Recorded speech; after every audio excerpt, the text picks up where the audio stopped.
right along. You ready to see your final local act of this evening? It is the fabulous Dougal.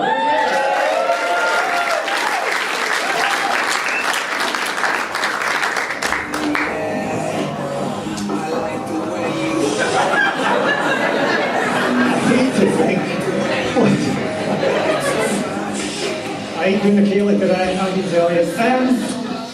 Confession time, ladies and gentlemen. Ooh, I know, excited. I was in two minds about having another crack at this stand-up stuff. I did some in January, I got away with it. So part of me said, don't push your luck. Quit while you're at the pinnacle of your career, Tom. Give away your dream of a 6-night tour or sellout in the O2 Arena. Move on with your life. But stay where I am. But there was a few reasons why I figured that I'd give it another go. See, first time round I had my eyes shut. It felt like I was no sooner on than I was off again. And the whole thing went by so quickly, I didn't really get a chance to enjoy it, didn't really know what was going on. It was the same for me first time round with sex and skydiving. I had my eyes shut on both of those occasions. Felt like it was no sooner on and I was off again. And the whole thing for both of them went by so quickly I didn't really get a chance to know what was going on or enjoy it. And that was a solo in skydiving, by the way. Well, it wasn't one of those tandem things, you know. I've always thought those tandem jumps are a little bit too homoerotic for me.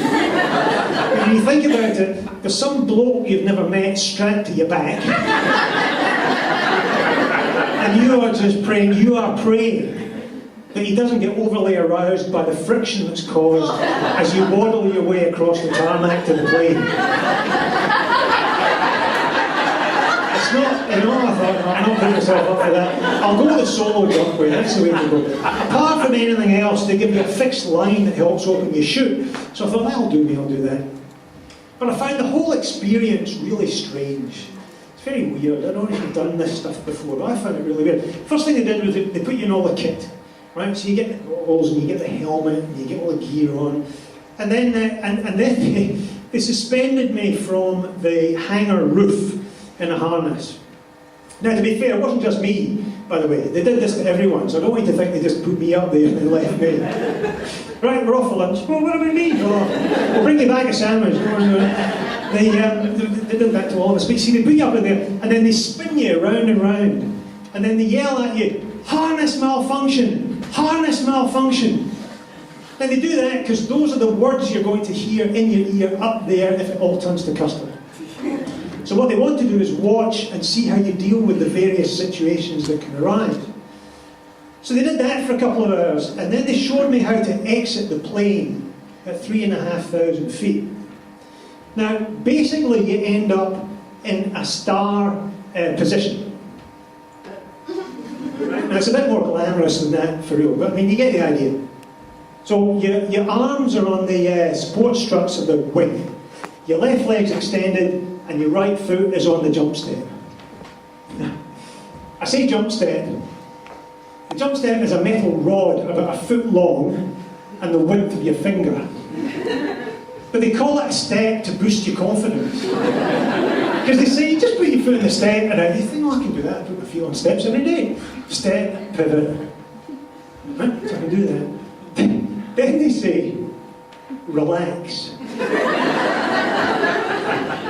I know. I'm thinking, who are these people? Now, I can relax as well as anybody else.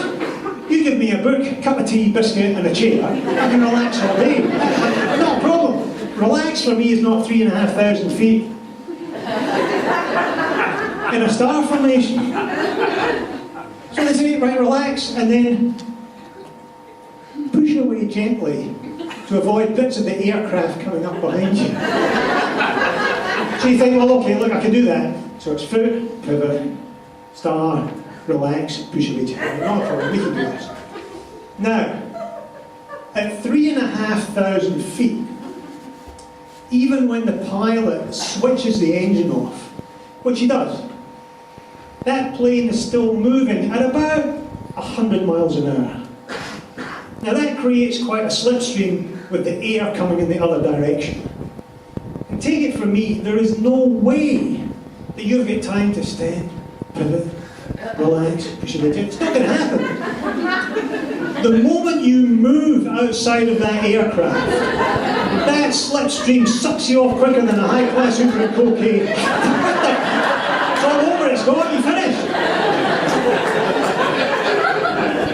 In reality, the first thing is you hit with a sense of panic as you hurtle towards the ground. That's followed by a sharp tug as your fixed line engages. Then there's a moment of relief as you realise that your chute is going to open. Then there's a sort of diminishing sense of exhilaration as you float towards the ground, and then you end up in a heap when you land. Exactly the same sensations for me with sex. Started off with a sense of panic, sharp tug, a moment of relief, diminishing sense of exhilaration until I ended up in a heap on the ground. Well, it was a back alley, actually. Another time, another place. But when I think about it, there were two other parallels for me between skydiving and sex. Both were over in under 3 minutes, and both left me with an empty wallet. So, on reflection, I'm really glad I gave this stand-up a shot second time round, and that this time I kept my eyes open. Thanks very much.